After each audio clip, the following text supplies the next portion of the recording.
Hello, welcome to 20th Century Adventures. I'm Nathan Logston, and today we're going to try something that I've been wanting to do for a while, and now seems the best time to do it. You know, it's greening up, the weather's getting warm, and the insects are coming out. So if you live anywhere in the Midwest, you're already dealing with ticks and probably mosquitoes and certainly gnats and flies, and I know that the deer flies are just around the corner. Next month for sure we will have deer flies everywhere. So in Camping in Woodcraft by Nessmuk, he mentions a recipe for what he calls fly dope. And Horace Kephart also reiterates this. He almost word for word repeats what Nessmuk said about it. And so these men swore by it, and I've heard reports from other people that were favorable, and so I decided I want to try it.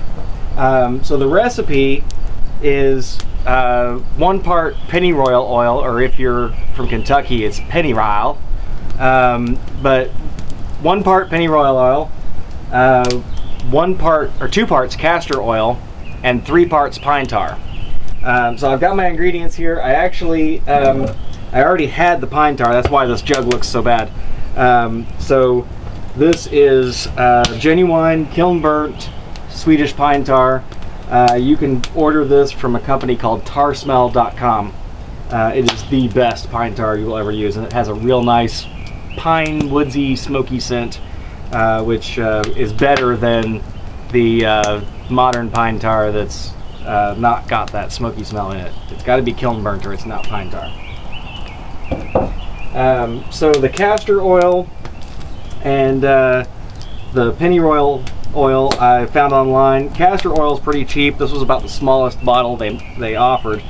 The pennyroyal essential oil is a lot pricier, and it only comes in a 1 ounce bottle. So we're going to use all this in making our concoction.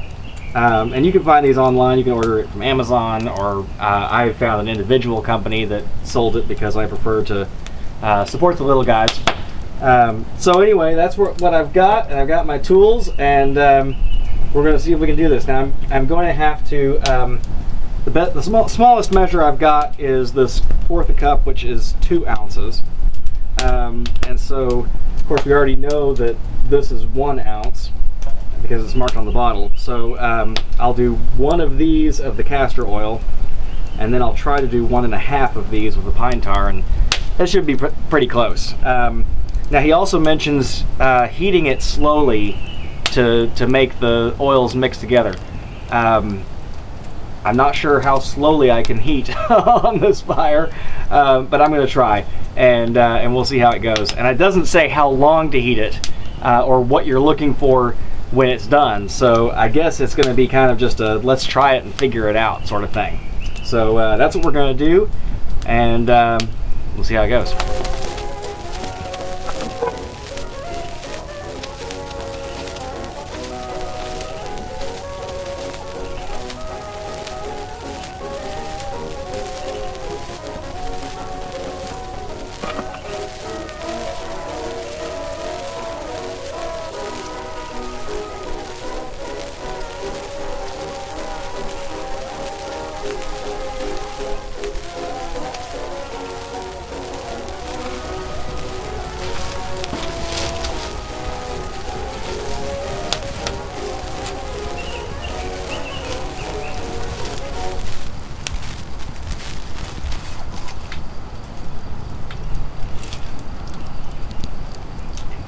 Alright, I got the parts all in there.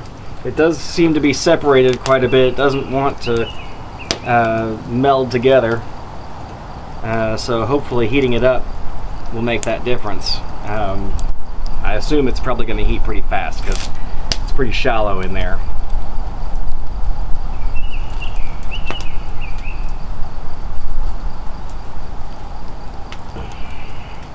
Oh yeah, yep.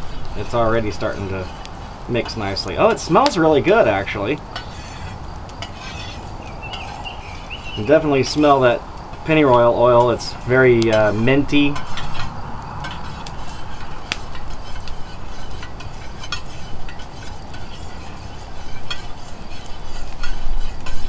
Using the kiln burnt pine tar, that stuff is really almost black. It's a dark brown, and I think it's important to use that because you'll be able to see where you have covered and where you haven't, because it'll be kind of a dark amber color when it goes on your skin. So you'll know if you missed a spot, and that's important. Kephart talks about making sure that you don't miss any spots and you reapply regularly in case you sweat or wipe it off. It's kind of a constant process, but he calls it a varnish also. I think Nessmuk calls it fly dope, and Kephart calls it varnish. I could have that backwards, but anyway, it's important that it is maintained, that it stays on your skin, and if you have to wash for any reason, make sure that you reapply.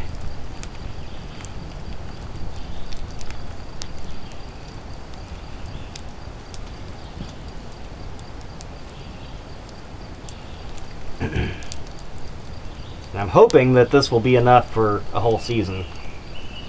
It should be.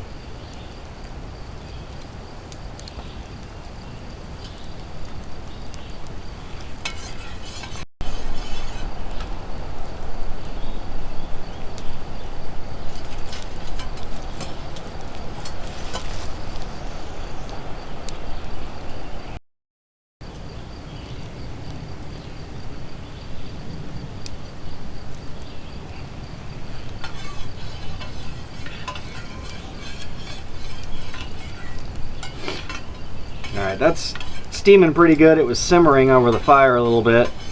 I don't want to get it too hot because it is oils, and the hotter you get any oil, the closer it is to its combustion point, and I have open flame in my fire, so I really don't want to get it too hot and risk it catching fire. So, but it's changed the smell a little bit now. I can catch more of the pine tar smell and a little bit more of the castor oil, so it's a little less pleasant than it was. And if you get into the steam coming off it, which is kind of a brown color, it'll make your eyes water. It's strong smelling stuff. But it's still not exactly unpleasant. You know, it's got the smokiness of the pine tar and the pine aroma, and it's got the mintiness of the pennyroyal, and it kind of overwhelms the castor oil smell, which is fairly mild. So I'm going to call that good, and what we're going to do is we're going to let that cool some. I'm going to put it in a bottle, and then we'll put some on and go down to a buggy, swampy area and see if it does any good. Whew, don't breathe it. Alright folks, so here we are. I have bottled some of the famous Nessmuk and Kephart fly dope. I will say, don't use a pan that you really care about, because I don't know that I'll ever get the stains and the smell out of the enamelware pan that I used. Fortunately, it was not one of my favorite ones. So keep those things in mind when you're doing this. Now, there's certain parts of the aroma that is pleasant. Certainly the pennyroyal gives it a minty smell that's really nice, sometimes overpowering. The pine tar will give kind of a smoky pine smell, which is really nice. But something else that pine tar does that I hadn't really thought about is that it will give off an aroma, especially when applied to the skin, that almost smells like sweaty gym socks or whatever. It's a real sweaty sort of smell. Again, you know, use caution, especially if you're doing this in the kitchen and in your wife's personal space. They don't like it. It's a good woman repeller. So anyway, here we have it. Now I have gone down here. I've got a pond uphill from me, and downhill from me is a swamp. There are bugs everywhere. As soon as I stepped out here, I had flies dive bombing me and had a mosquito trying to bite me. So definitely the insects are here. It's a buggy area. It's about 85 degrees first week of May, so we're in the right situation. Now, I haven't really been as irritated by the bugs since I started filming. I see them flying around, but they haven't been trying to land on me yet. But they did as soon as I got out of the car. Here in a few more weeks, we'll have deer flies attacking like crazy in this area, and they're relentless. You cannot escape from them, and you will drive yourself crazy trying to fight them off. So I'm gonna try this again in a few more weeks when the deer flies really get hard and heavy, and see. I'm really curious to see whether or not this repels deer flies, because if so, it's gonna be my new favorite thing. Now, I have no idea what kind of impact this is gonna have on my clothes, so I'm trying not to get too much on my clothes. If I was going to go camping and use this stuff, I would probably wear my oldest, rattiest clothes for doing it, which this is a new shirt. Eventually it will become that, so but I really didn't want to grease it up right now. So we're just gonna give this a try, see how it works going on. Now, it's you know, it's greasy because it's an oil. Kephart said that it would dry like a varnish. I don't see how that would be possible, considering what I know about, you know, we've got castor oil and pennyroyal oil and pine tar. None of those things dry. You know, maybe it soaks into the skin some, but more than likely the dry varnish that Kephart and Nessmuk talk about is just dirt sticking to this stuff, I would guess, and that probably eventually makes it seem less greasy. Now I'm trying to get a good coating all over the place. I will say that I set the pan of this stuff on my enclosed porch to cool after I had finished making it, and we usually have a lot of insects that get into that. Every time the kids go through the door, they leave it open a little bit, or they let bugs in, and it ends up, you know, we get a lot of insects in there. While this was cooling in there, I did not see a single insect. So and they were in there when I brought it in. So now here we've got a butterfly that seems quite interested in it. So I don't know. This stuff definitely darkens the skin some because of that kiln burnt pine tar. It's not significant, but you know, I don't know if that comes through on the camera or not, but this hand is definitely darker.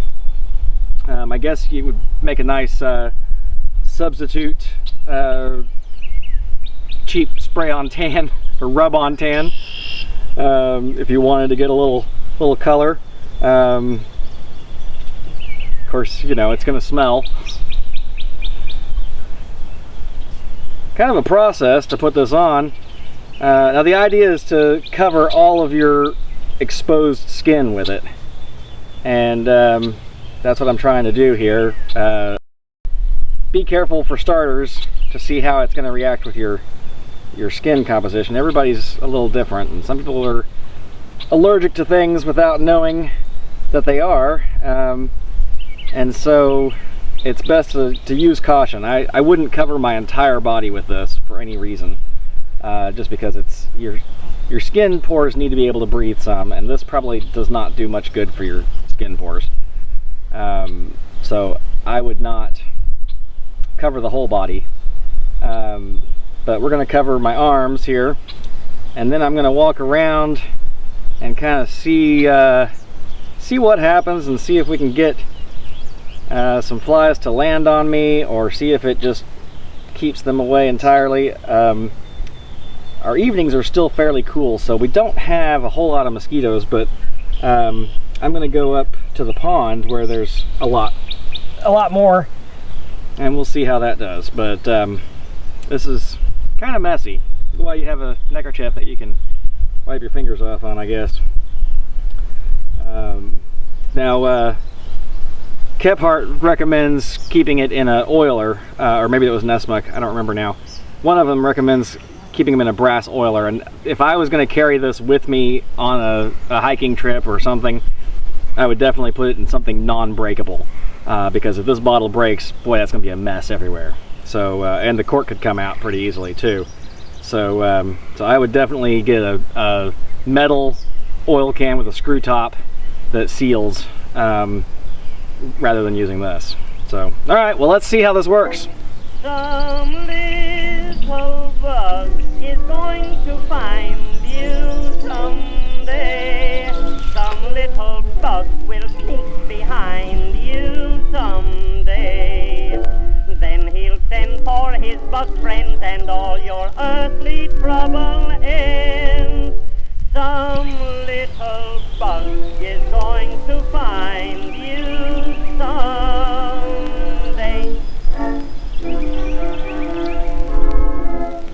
Some little bug is going to find you someday. Some little bug will sneak behind you someday.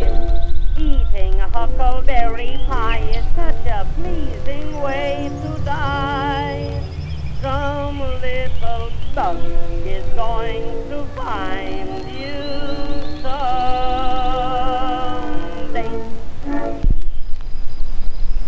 Okay, so I've been out here for a little over an hour. I've sat in the grass, I've laid in the grass, I've crawled into tall brush.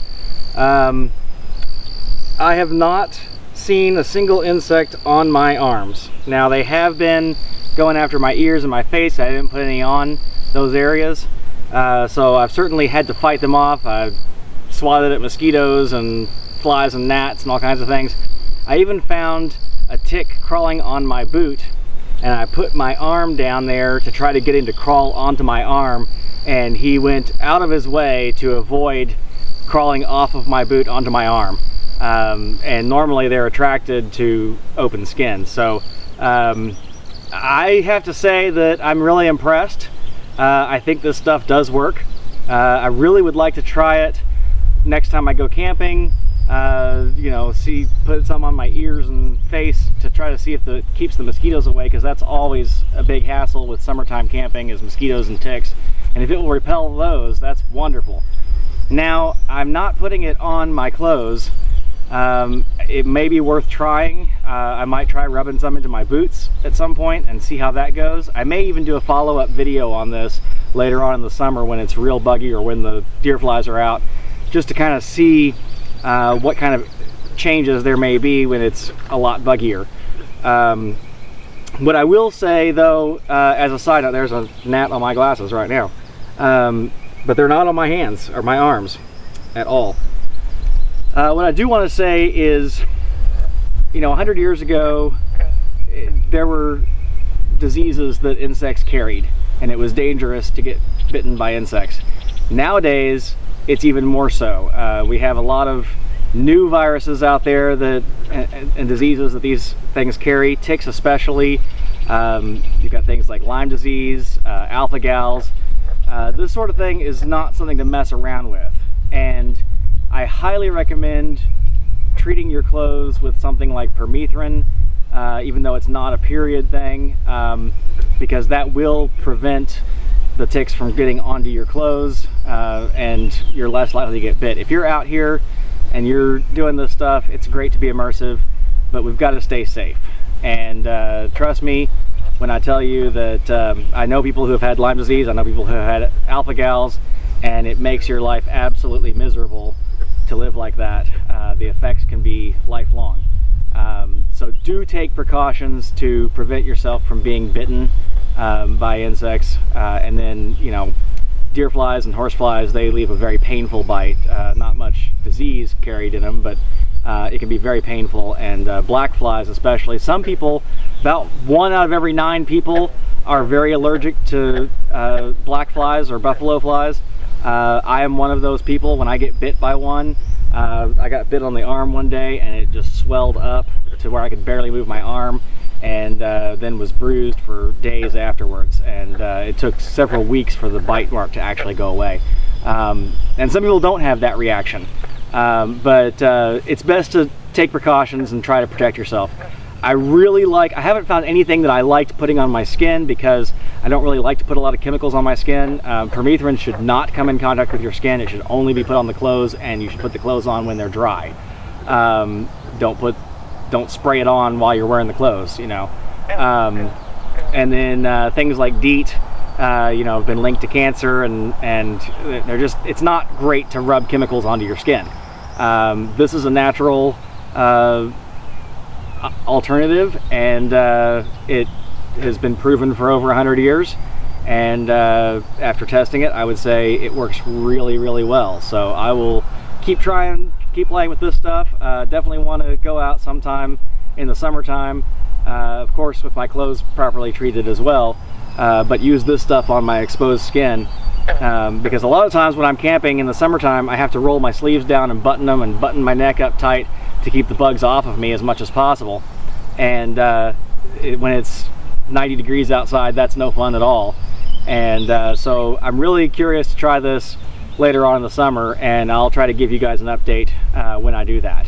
So thanks for watching. I hope you've enjoyed this. If you've learned something and you like it, please click like, please click subscribe, please tell your friends and share, because that's what keeps this going. When you guys leave me a comment and you tell me how much you enjoyed watching this, that's what keeps me going. So I appreciate it, and we'll see you down the road.